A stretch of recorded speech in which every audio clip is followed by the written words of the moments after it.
In this video, we're looking at trigonometric ratios. So the first thing we need to look at is the size of a right angled triangle. Now the sides depend on what angle you're looking at. So in this example, we have two triangles here. They're the same triangle, but we're focusing on two different angles. So over here, we're focusing on this one, and over here, we're focusing on this one. So with the triangle on the left, you can see that if I draw a straight line, we get the opposite, and then in between the right angle and the angle we're looking at is our adjacent side, and as always, hypotenuse is the longest. Now if we go to the triangle on the right, the opposite is over here now. Alright, so depending on what angle you're looking at, the adjacent and the opposite side will change. So it's important to remember that, and it's always important to label your sides before you begin a problem. The next thing we want to look at is our actual trigonometric ratios. So we have sine, cosine, and tangent. Sine's opposite over hypotenuse, cos is adjacent over hypotenuse, and tan is opposite over adjacent. Now a way to remember is so, ka, toa. So sine is opposite over hypotenuse, cos is adjacent over hypotenuse, tan is opposite over adjacent. So, ka, toa, sometimes it's good to write that at the top of your screen. Now we're going to look at our first problem here, and we need to write down the exact ratios of sine B, cos B, tan B, given this problem here. Now the first thing I want to do is label my sides. So I know over here is my opposite. We have our adjacent. And then over here we have our hypotenuse. Problem is we actually don't have our hypotenuse. So we need to find that, and we're going to use Pythagoras' theorem. So we're going to use c squared equals a squared plus b squared. So in our case, c is going to equal the square root of 7 squared plus 5 squared. Now the key word here was exact, so what I'm going to do is leave this as a surd. So c equals root 74, okay? Because it said exact, I'm going to leave it like that. Now the last part is we need to write out our sine, cos, and tan. So sine beta equals our opposite over our adjacent, so 7 over 5. Cos beta equals adjacent over hypotenuse. Oh, not 7 over 5. What am I doing? 7 over root 74, because this is now root 74. Cos is 5 over root 74, and then finally tan B is opposite over adjacent.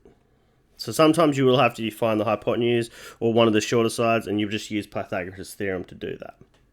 You'll also come across problems like this. If cos theta equals 2 over 3, find the exact values of tan theta and sine theta. So what you do here is the first thing you do is actually draw a right angle triangle like that, and then you start filling out your spot. So I'm just going to pick any side for theta. It doesn't actually matter. So let's say that's theta there. So we have opposite over here, adjacent here, and hypotenuse up here. And remember, cos theta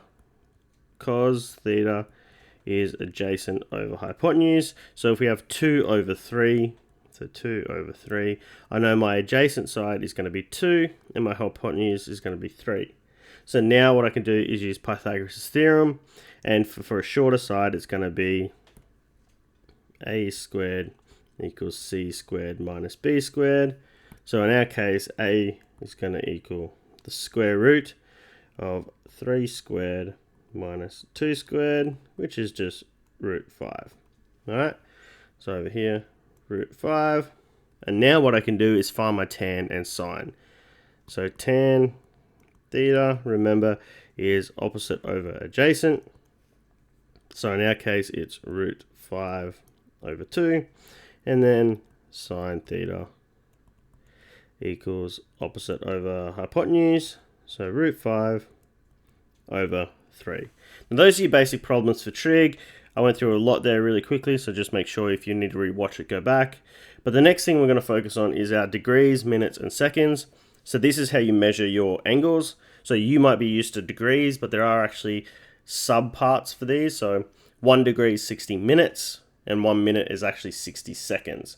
Now on your calculator, depending on what calculator you use, you do have a button that can convert from decimals to degrees, and you really need to get used to using that. Sometimes it's that DMS there, or sometimes it's your degrees, minutes, seconds symbols, which are those there on your right box. So here's our example. We need to round 47 degrees, 13 minutes, and 12 seconds to the nearest degree. Now what we're actually going to focus on is this one here, because we're rounding to the nearest degree. So it's like when you're rounding decimals.